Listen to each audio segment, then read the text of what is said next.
안녕하세요. 축구 전문 기자 한준입니다. 선수의 능력이 같아도 경기력은 감독의 전술에 따라서 달라지는 것이 축구의 특징입니다. 리버풀을 상대로 홈에서 무력했던 3대6 참패를 당했던 토트넘과 달리 후뱅 아모린 감독이 부임한 맨체스터 유나이티드는 현재 프리미어리그 단독 선두를 달리면서 최고의 경기력을 보이고 있는 리버풀과의 안필드 원정 경기 2대2 무승부를 이끌어냈습니다. 심지어 이길 수도 있었던 경기 마지막 기회도 있었는데요. 공격적이고 도전적인 축구를 구사하면서도 포스테코글루 토트넘 감독과는 달리 결과를 낼 수 있는 전술적 균형, 선수들의 장점을 살려낸 아모린 감독의 경기 운영, 리버풀과 카라바오컵 준결승 1차전을 앞두고 있는 토트넘 그리고 주장 손흥민 선수에게 힌트를 남겼습니다.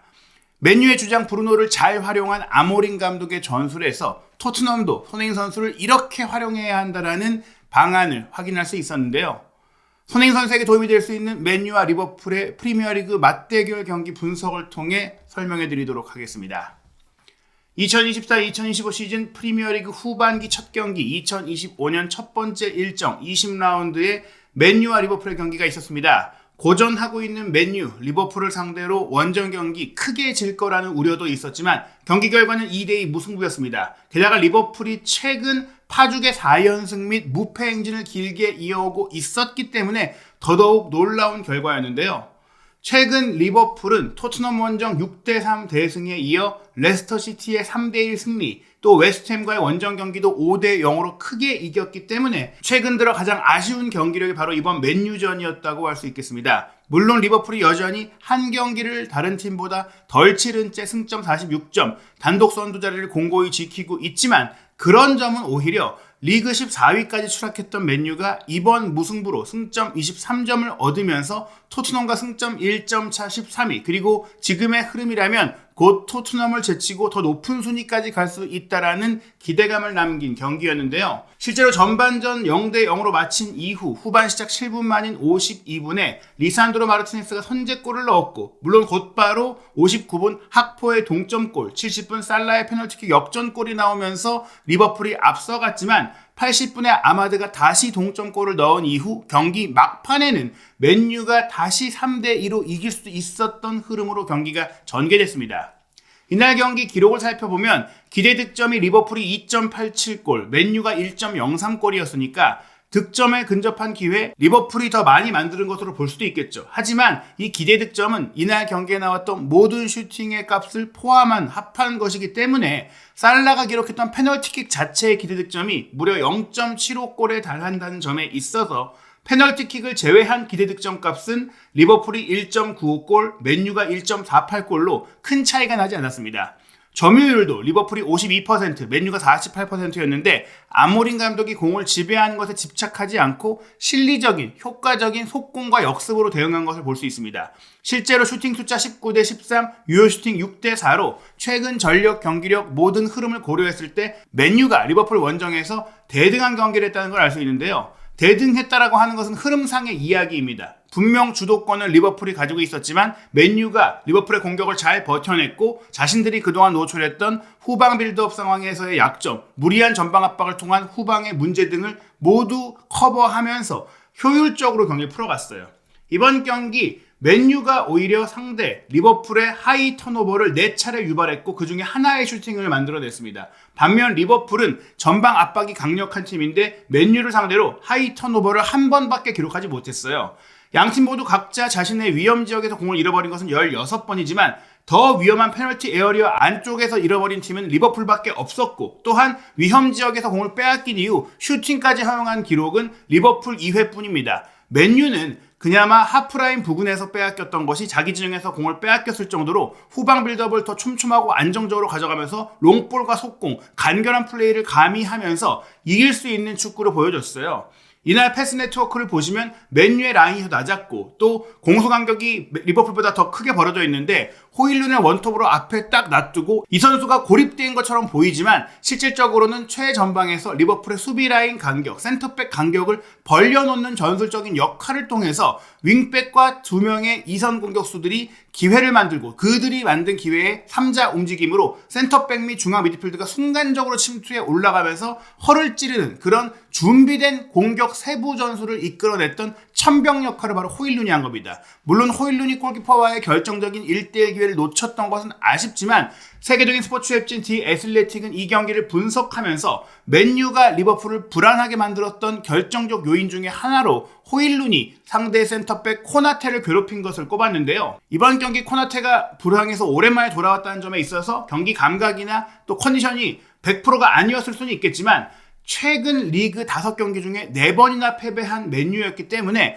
아모린 감독의 맨유가 이토록 탄탄하고 또 전술적으로 좋은 경기를 펼칠 거라고 예상한 사람이 영국 현지에서 유럽 전역에서 거의 없었거든요. 그러나 이 경기에서 내용이 좋아진 것은 선수들의 개인적인 분발이 아닌 팀의 전술적인 준비였다. 맨유의 아모린 감독이 부임 이후 확실한 전술을 초반부터 보여주면서 최고의 퍼포먼스를 보여줬다라는 평가를 합니다. 라스무스 호일룬이 최전방에서도 왼쪽 채널로 계속 드리프트하며 움직였다. 이 얘기는 오른쪽 센터백인 코나테가 계속 딸려 나오도록 바깥으로 딸려 나오도록 움직이면서 호일룬이 그쪽을 집중적으로 공략하면서 코나테와 반다이크의 사이 공간 그리고 공격적으로 많이 인버티드로 움직이는 알렉산더 아놀드의 뒷공간을 흔들어 놓으면서 리버풀의 공격 구조, 후방 빌드업 구조 그리고 역습 수비 상황에서의 공간을 계속해서 벌어지게 만드는 그런 역할을 한 거예요. 이게 상대에 대한 분석을 통한 결과라는 것이죠. 그런 가운데 실제로 맨유의 득점 모두가 이 왼쪽을 기반으로 생긴 공간에서 나왔습니다. 그리고 또 하나 주목할 점은 알렉산더 아놀드가 인버티드 풀백처럼 들어가서 공격을 연결하거나 기점 패스를 주거나 혹은 적극적으로 올라가서 상대 지역을 차지하면서 경기를 하게 됐는데 이날은 마치 올림픽 스프린터처럼 계속해서 열심히 뒤로 따라 내려와야 됐다. 왜냐? 항상 호일룬이 역습할 때는 코나테와 알렉산더 호일룬의 뒷공간 쪽을 계속 노리니까 그쪽으로 시선을 쏠리게 만들고 결국에는 슈팅과 마무리는 반대편에서 나오게 되는 그런 형태를 통해 압박의 허점을 충분히 공략할 수 있는 교과서적 플레이를 만든 것이죠. 실제로 디 애슬레틱이 공개한 이 데이터를 보시면 맨유의 공격 터치 중에 무려 54%가 파이널 서드의 왼쪽 구역에서 나왔습니다. 특히 선제골 역시 왼쪽 채널에서 브루노 페르난데스의 깔끔한 패스를 받은 왼쪽 센터백 리산드로 마르티네스의 깜짝 침투에 이은 멋진 마무리 슈팅으로 나왔고요. 또 실제 두 번째 골, 맨유의 2대2 동점골도 왼쪽 측면에서 알레한드로 가르나초가 교체로 나와서 올린 크로스를 아마드가 우측에서 달려들면서 첫 번째 터치로 연결한 것이었습니다. 이런 측면 플레이뿐 아니라 맨유는 리버풀의 하이라인을 공략하기 위해서 공격 진영에서는 빠르고 간결하게 심플한 패스로 공격 속도를 높였어요. 굳이 쓸데없이 빌드업하느라고 시간을 지체하지 않고 그대로 직선적인 공격을 펼쳤다는 것이죠. 그렇게 리버풀을 흔들면서 맨유는 여러 차례 득점기를 잡았고 이렇게 빠르게 공격을 전환하니까 평소 침착하게 수비를 지키던 버질 판다이크까지도 아슬아슬하게 온몸을 던지고 라스트맨 태클을 해야 되는 상황이 나왔어요. 슬롯의 리버풀이 맨유의 이런 집요한 공격에 제대로 대응하지 못했다라는 평가까지 나온 겁니다.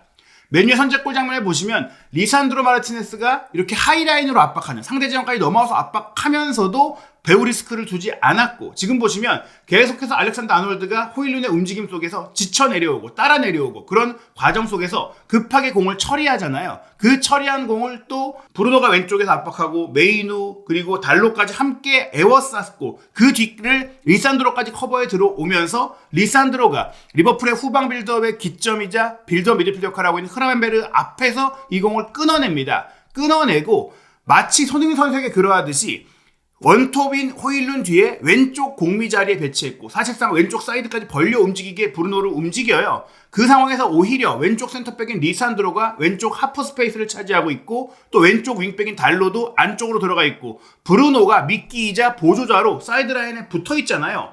이 상황에서 리산드로의 움직임, 메이누의 움직임이 교차되고 그러면서 달로가 사이드로 이동해 주면서 리버풀의 수비에 분산을 만들고 그 분산 속에 브루노가 가운데로 공을 몰고 올라갈 수 있게 해주는 공격 세부 전술과 약속된 움직임이 나옵니다. 이걸 통해서 브루노가 페널티 에어리어 중앙 지역으로 이동할 수 있었고 그 다음 본인 쪽으로 4명의 수비가 몰리는 시점 직전에 뒷공간으로 돌아가는 리산드로에게 스루 패스를 준 거죠. 그리고 이 패스를 받은 리산드로의 왼발 슈팅이 골망을 가르면서 브루노의 어시스트 리산드로의 골이 나온 겁니다.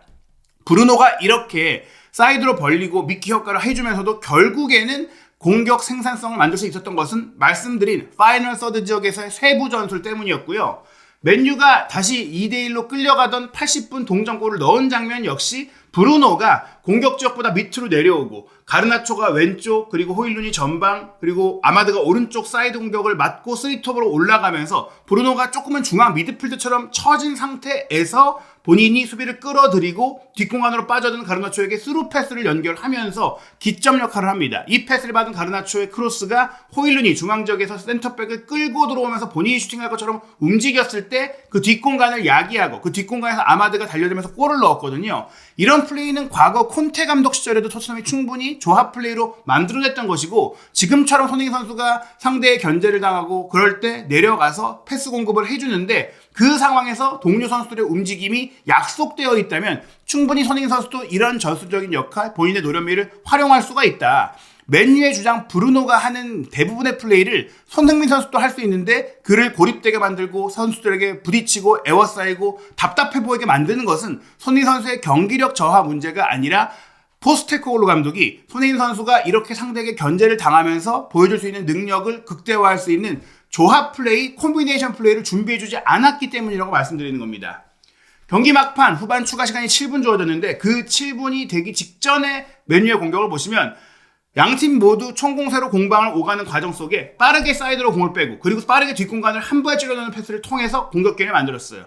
오른쪽에서 마즈라이가 오른쪽 하프 스페이스 뒷공간으로 빠져들어가는 교체 추입 선수 지르크지에게 패스를 줬고, 지르크지가 여기서 보여준 것도 토트넘 공격수들인 클루셉스키가 오른쪽에서 공을 이렇게 잡으면은 왼발로 본인이 슈팅 때리는 각을 찾게 되고, 혹은 부정확한 오른발 크로스를 날리는 것과 달리 존슨이 그대로 그냥 수비를 향해 맞고 어떻게든지 들어가라라고 무작정 때리는 슈팅과 달리 정밀한 컷백을 넓은 시야를 통해 맥과이어에게 내준 겁니다. 공격수로서 사실 최근에 비판받는 입장에서 여기서 슈팅 욕심, 원더골 욕심이 날 수 있겠지만 침착하게 가운데로 내준 것은 어느새 센터백인 맥과이어가 공격 3자의 움직임으로 리산드로가 골을 넣었을 때처럼 올라가서 상대 리버풀 수비수들이 의식하지 못하는 마크맨이 설정되어 있지 않은 선수를 끌어올려서 슈팅 기회를 포착한 것이죠. 게다가 바깥쪽에는 가르나초까지 있었어요. 이렇게 리버풀 수비가 한 명에게 마크를 몰입할 수 없도록 다 분산된 움직임을 가져갔는데요. 다만 아쉬웠던 것은 맥과이어의 슈팅이 이 상황에서 크로스바를 넘긴 거였습니다. 이번 경기 3-4-2-1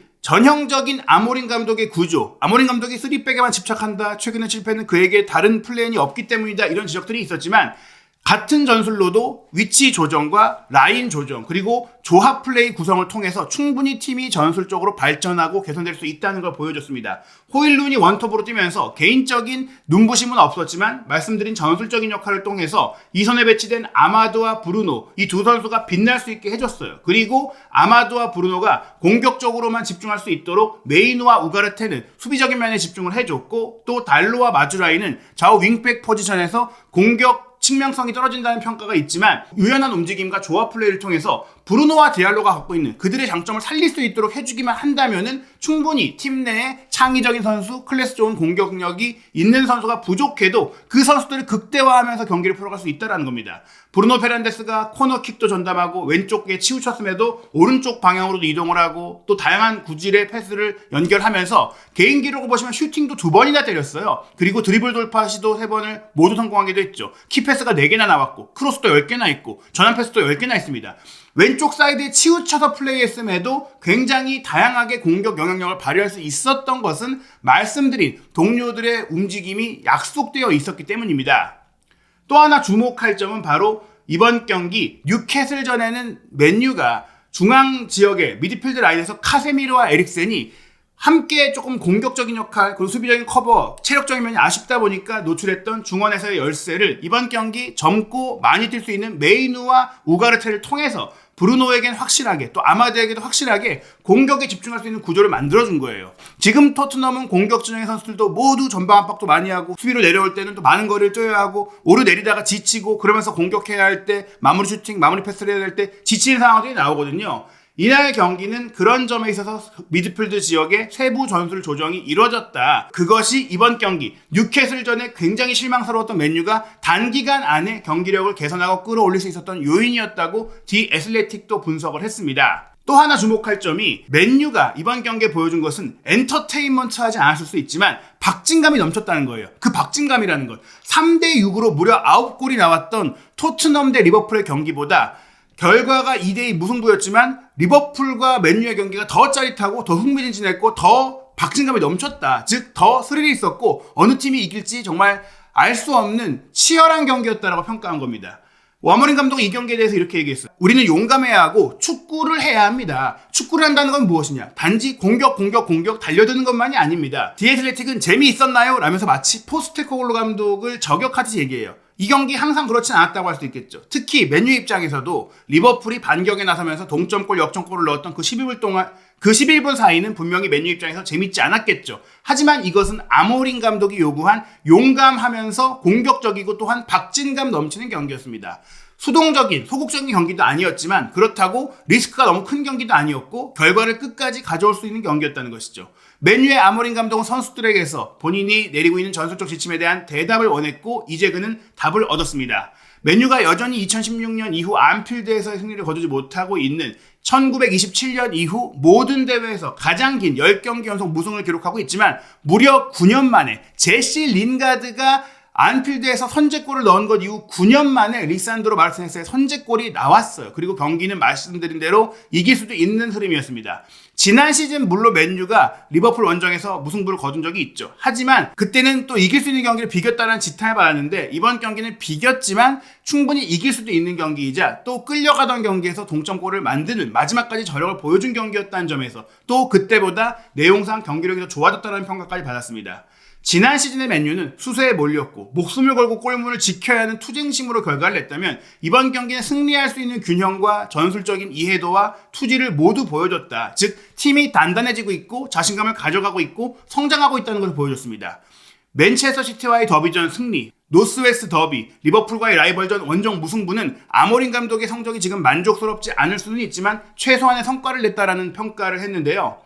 맥과이어가 마지막에 결승골을 넣지 못한 것은 개인적인 사실 빅찬스 미스였죠. 아모린 감독은 그 상황에서도 맥과이어를 비판하지 않았어요. 맥과이어와 최근 재계약을 체결했고 맥과이어에 대한 믿음을 보여주면서 그는 오늘 집중했다. 그런 장면은 실수인 것이다. 그런 장면은 나올 수 있다. 전반적인 경기력이 좋았다라고 평가를 했습니다. 선수들의 길을 살려주고 내 전술보다는 선수들의 수행 능력과 선수들의 의지를 더 높이 평가를 하면서 자신이 돋보이는 게 아니라 자신이 아닌 선수들이 돋보이고 강력해질 수 있는 그런 인터뷰까지 보여주면서 아모린 감독이 빠른 시간 안에 자신에 대한 의심을 지워내면서 또 새로운 무대 프리미어리그에 적응하고 있는 모습은 포스테코글루 감독에게도 참고가 되고 배워야 할 점이며 또한 포스테코글루 감독이 토트넘에 능력 있고 재능 있는 선수들의 장점들, 분명히 단점도 있는 선수들이 단점이 보이기보다는 장점이 더 잘 보이도록 운영해야 한다는 것을 보여줬습니다. 바로 다음 경기 리버풀을 만날 팀이 토트넘이기 때문에 맨유와 리버풀의 경기 분명히 포스테코글루 감독도 토트넘 선수들도 보고 분석했을 텐데요. 이 경기 너무나 참고할 점이 많기 때문에 좋은 교재가 될 것 같습니다.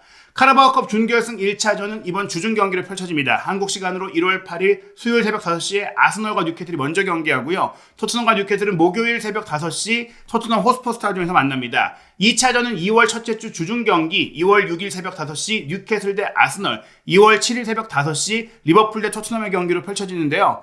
과연 캡틴 손흥민 선수 토트넘을 떠나기 전 우승컵을 들고 싶다라는 목표를 이루기 위한 첫 번째 관문 카라바오컵 4강을 돌파하고 결승까지 갈 수 있을지 한준TV 구독, 좋아요, 알림 설정을 통해 토트넘과 리버풀의 경기 소식도 확인하시기 바랍니다.